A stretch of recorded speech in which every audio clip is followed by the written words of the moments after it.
All right, there it is behind me. Look, if I run out, if this video suddenly shuts off, it's because I ran out of energy.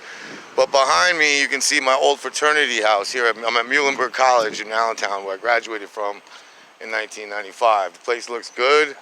I don't see anybody here. We're rocking our colors. Our flag is out. I lived in this house for 3 years, and it was the greatest 3 years of my life being in a fraternity. There was nothing like it. It was one of the greatest feelings in my life being in this fraternity. My parents and everyone always riffs, oh, that's why you didn't get through college. That's why you don't have a job. You were too worried about partying. This was the best part of this college experience that I had. The rest of it was fucking snowflakes and rape whistles and shit. But anyways, that's the fraternity where I lived in. So I'm going to talk a little bit about fraternities. Now, the story Animal, if you've seen Animal House, like that story occurs. It's a movie that was made in 1978. But it occurred, see right here, we're at Muhlenberg College. I'm going to take you on a little tour around the college while I shoot this video. But anyway, yeah, there's my fraternity. I'm going to keep it moving. And you can see some of the other fraternities in the backdrop there. They're just basically, like, that's the only fraternity house. You know what I'm saying? Those are like, that's Phi Tau down there. That's our rivals. And I haven't been inside that house in 19 years, since like 2000, the 90s, I think, really, 98. But I check on it once in a while. Behind me, that's the chapel. It's where my sister and my cousin Megan got married. But anyway, all right.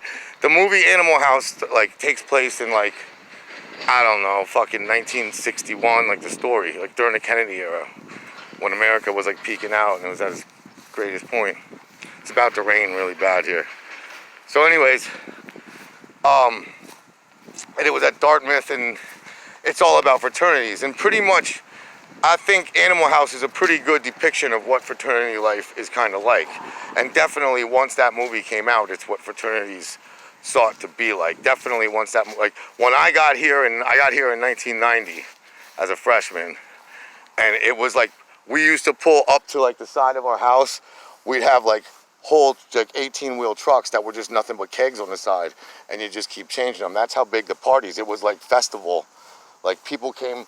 The population of the campus would swell every weekend because there'd be so many people who don't even go here coming to party.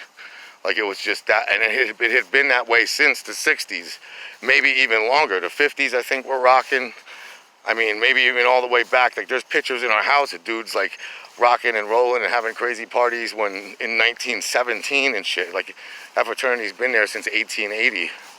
So fraternities have been a long standing institution, and women only came to college, like the co-ed thing started in like the 1950s. Like, all before that it was just all men at college, so fraternities were just like a hangout, you know. It was like natural to just form them. So by the time I got here, and I remember it, man, it was August 1990. Hold on, my sister's calling me here. Like, I remember getting here, and like the first thing that I saw before any fraternities, because I was a rapper, somehow they like lumped me in with all the like minorities, and because I was from the inner city of Allentown, so like they put me with all the diversity people, and like that's a new building that's been built since. There's a freaking building boom because colleges can charge you whatever the fuck they want, and people still keep coming to it even though their degrees are useless. But like, I remember just like being part of that diversity team, and like I was the only white person there besides like big like fat white girls or something that like hated men or whatever, like lesbians and stuff. And like, it was like, and I remember them handing out rape whistles. I'm like, rape whistle? Like, it's like that? Like, really? Rape whistles? That exists? Really? Like, and it was like diversity training, and this wasn't now. Like, you think that all this shit is happening new. This was 1990. That when I went through this. That's my building I did a lot of my classes in, Edinger. So, I don't know. Like, I just, right away I could tell, and then right as I got here, bro, it wasn't 90, it was like maybe 91, 92, Clinton ran for office, and then suddenly, as soon as Hillary Clinton entered the picture, the date rape, that was on everybody's lips from then on in. If you go back to Newsweek and Time Magazine and any periodicals from 1991, they all will feature date rape articles. So that was on everyone's lips, and one by one in my fraternity, like guys kept getting like it was every fucking week a new date rape case, a new chick, and I still believe that most of them, like, we don't sit around and say, yeah, we're gonna rape people. There's a nipple of knowledge. It's like the college center right there, my college, university, whatever the fuck it's called here. So I lost my train of thought again. All right, so one by one, my brothers are getting picked off. Like, I remember my freshman year, Ogre got hit, and a couple Vito, one of the seniors, my boy Joe Vecchio got in trouble. Like, left and like, you can't. It was back then even. Like, they just teach this cult. They breed this fucking hate towards you as a man, and it's like, why did you let me in here? Why did we have a fraternity here? It's almost like a setup. You're just trying to fuck me over. So, like, left and right, it was happening one by one. Like, my boys were going down, and there's not one case ever went to court or a legal trial. They were all handled here by like these kangaroo courts and shit, and like these administrators who are like, they're like godlike in these little communities where they're like islands of their own authority and shit. So this is the commons. This is where everyone eats breakfast and shit and lunch. A couple kids hanging out. So I somehow, and I killed it in college, bro. I mean, my first night at college, I opened up for Tribe Called Quest. It was a big, huge deal.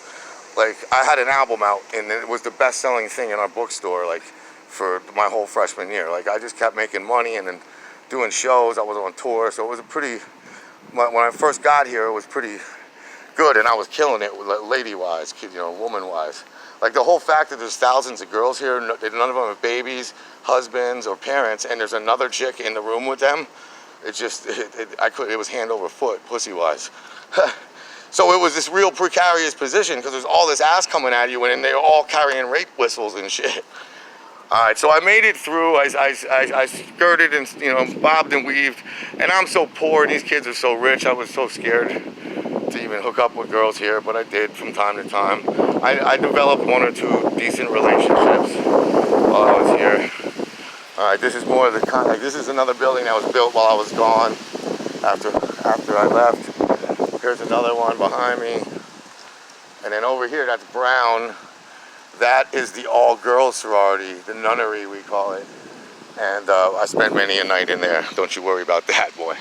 And across the street, there's across the street from Muhlenberg, there's a whole another college called Cedar Crest that's just for girls. How the fuck is that even possible if there's just girls-only colleges? But not if there was a men-only college, it'd be the end of the world. All right, so I bobbed and weaved my way all through fucking college. This video's gonna end before I finish the story, so sorry guys. I bobbed and weaved all my way through college, and in my junior year, like my first 2 years, my freshman year I pledged, and then I got into the fraternity. My sophomore year, I still had to live in a fraternity. I wasn't high enough to live in the house. My junior year, I finally got in the house, and my room was like a club, bro. It was just the place to be. It was called the Cloud Chamber, and I was Mr. Weedman on campus. I was Mr. Party Guy, Mr. Rapper. So I was killing it, and I was living very MGTOW style, even though it didn't exist back then. And I was just girl after girl, day after day, new girl. And then one day, but like we have all these like, they're called formals, like rich kids. I guess that's what they do. They get together, they rent a whole hotel room out. Everybody gets a room. They put on tuxedos and we all get drunk together. I don't know what the fuck that was about. But my fraternity, every fraternity has 2 of them a year. Oh shit.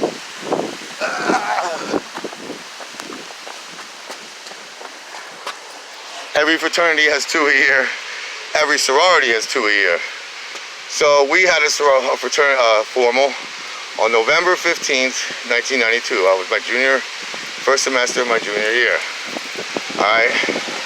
And damn, this water's cold, raining, pouring. So